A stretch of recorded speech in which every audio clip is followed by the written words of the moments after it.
The Moon by the Brothers Grimm. In days gone by, there was a land where the nights were always dark, and the sky spread over it like a black cloth. For there the moon never rose, and no star shone in the gloom. At the creation of the world, the light at night had been sufficient. 3 young fellows went out of this country on a traveling expedition, and arrived in another kingdom where, in the evening, when the sun had disappeared behind the mountains, a shining globe was placed on an oak tree, which shed a soft light far and wide.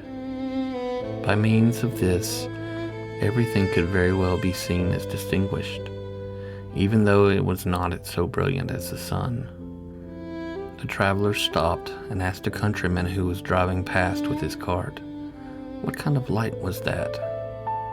"That is the moon," answered he. "Our mayor bought it for 3 tailors and fastened it to the oak tree. He has to pour oil into it daily and to keep it clean so that it always burns clearly. He receives a tailor a week from us for doing it." When the countryman had driven away, one of them said, "We could make some use of this lamp. We have an oak tree at home, which is just as big as this, and we could hang it on that. What a pleasure it would be to not have to feel about at night in the darkness." "I'll tell you what we'll do," said the second. "We will fetch a cart and horses and carry away the moon. The people here may buy themselves another." "I'm a good climber," said the third. "I will bring it down." The fourth bought a cart of horses, and the third climbed the tree, bored a hole in the moon, passed a rope through it, and let it down. When the shining ball lay in the cart, they covered it over with a cloth, that no one might observe the theft. They conveyed it safely into their own country and placed it on a high oak. Old and young rejoiced when the new lamp let its light shine over the whole land, and bedrooms and sitting rooms were filled with it. The dwarfs came forth from their caves in the rocks, and the tiny elves in their little red coats danced in rings on the meadows. The 4 took care that the moon was provided with oil, cleaned the wick, and received their weekly tailor. But they became old men, and when one of them grew ill and saw that he was about to die, he appointed that 1/4 of the moon should, as his property, be laid in the grave with him.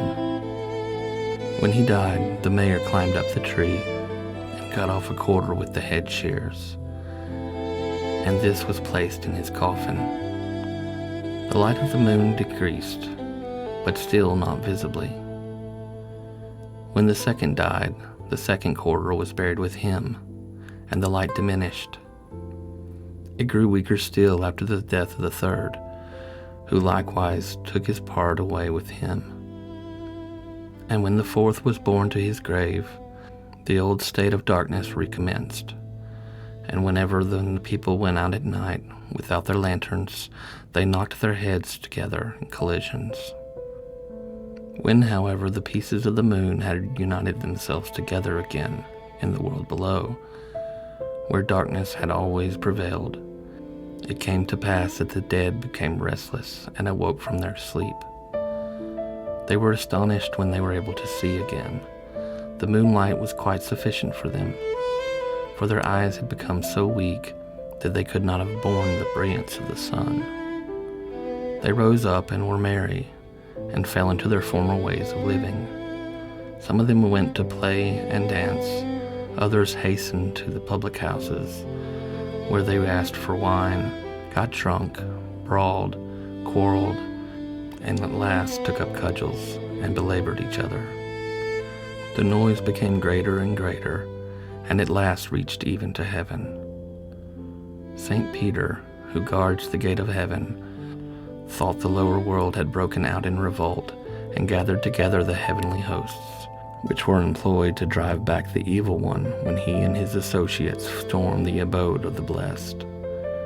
As these, however, did not come, he got on his horse and rode through the gate of heaven, down into the world below.